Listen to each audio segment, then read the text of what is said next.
don't muck it up in the Senate. Don't get too cute. We're all paying attention. If you want to add some additional protections for these survivors, go for it.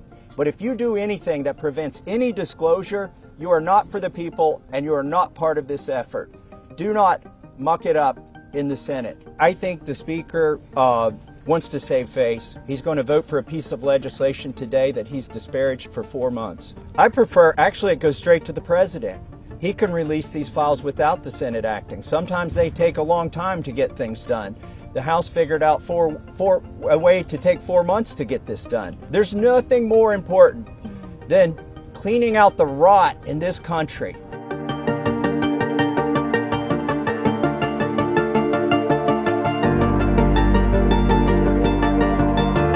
I want to start by thanking the survivors. I mean, they're giving everybody hope in this country. There are survivors of other sex crimes in this country wondering if they should come forward. They're clouded with shame and concerned that law enforcement will do nothing. And these survivors have stepped forth, taking that same risk, worried that they will be defamed themselves. They have been defamed for stepping forward. But we're going to get justice for them. That's going to happen today in the People's House. The founders set up our government with 3 branches and 2 branches of Congress. And I don't think it's any coincidence that this fight is being started and it's being won in the House of Representatives. I have people, other survivors of other sex crimes, who come to me and say, thank you. You give me hope. You give us hope. There is hope here.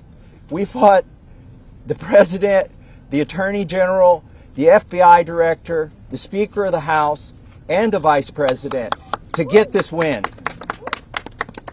But they're on our side today, though. So let's give them some credit as well. They are finally on the side of justice. And as Rose said, don't muck it up in the Senate. Don't get too cute. We're all paying attention. If you want to add some additional protections for these survivors, go for it. But if you do anything that prevents any disclosure, you are not for the people and you are not part of this effort. Do not muck it up in the Senate. So with that, I just want to say I am hopeful too. I didn't know that we would succeed when Roe and I started this effort. Most discharge petitions never make it, maybe only 4%. So we had long odds. But we had some brave women on the Republican side. My colleague Marjorie Taylor Greene is one of them who's here with us today. You cannot even imagine the consequences that they have suffered.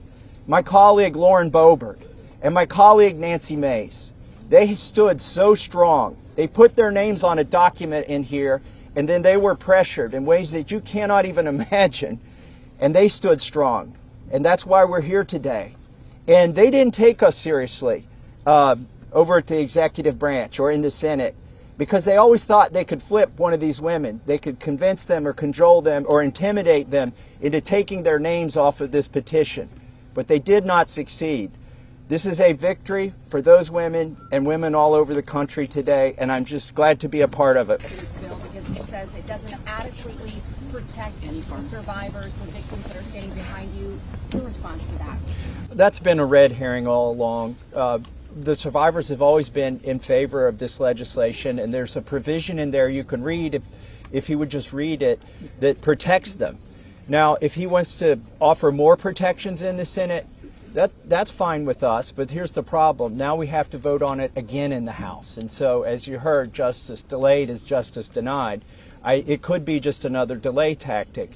But we want to... Is that what you think? That's the motivation from the Speaker? I think the Speaker wants to save face. He's going to vote for a piece of legislation today that he's disparaged for 4 months.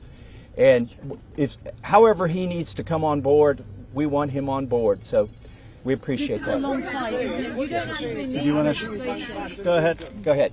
I wonder, what do you say today to Andrew Mountbatten Windsor, the man formerly known as Prince Andrew? Well, you know, there's becoming a reckoning in Britain that needs to happen in the United States. A prince lost his title. The ambassador to the United States lost his job.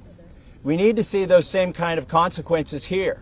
As my colleague Rose said, there shouldn't be buildings named after these perpetrators of these heinous crimes. There shouldn't be scholarships named after them.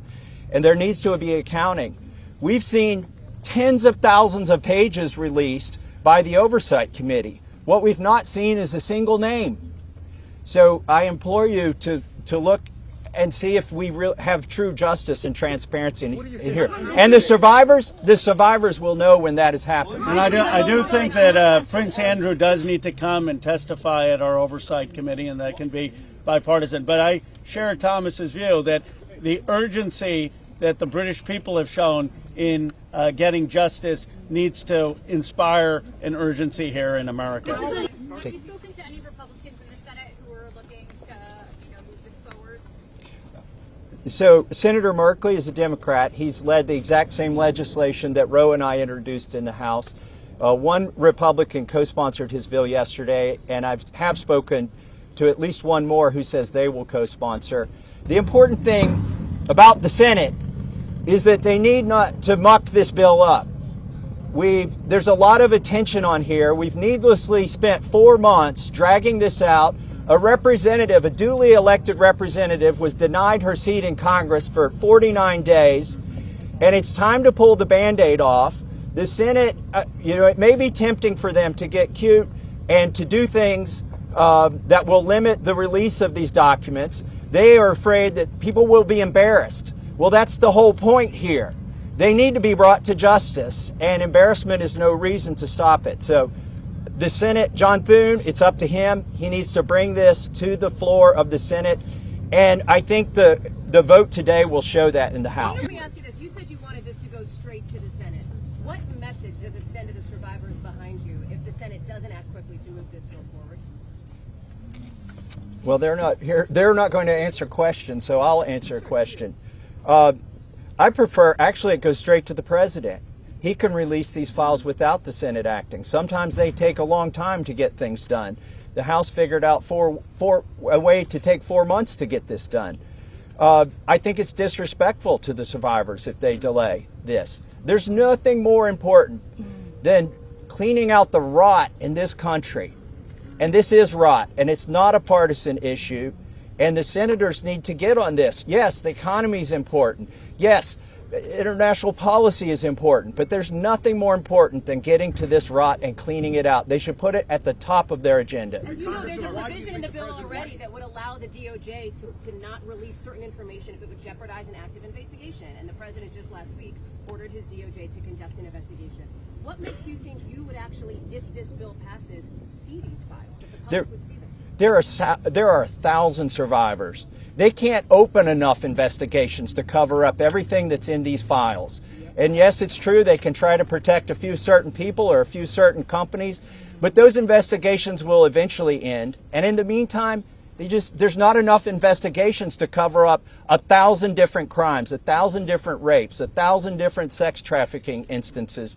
And this is not a moot point, even though they are doing that. And once this bill is signed into law, any career official at the DOJ or the FBI who does not comply with the law is at legal risk. It's no longer just up to the president.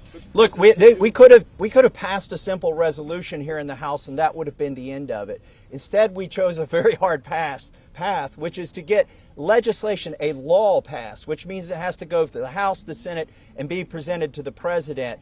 And that will have the force of law. They will be breaking the law if they do not release these files.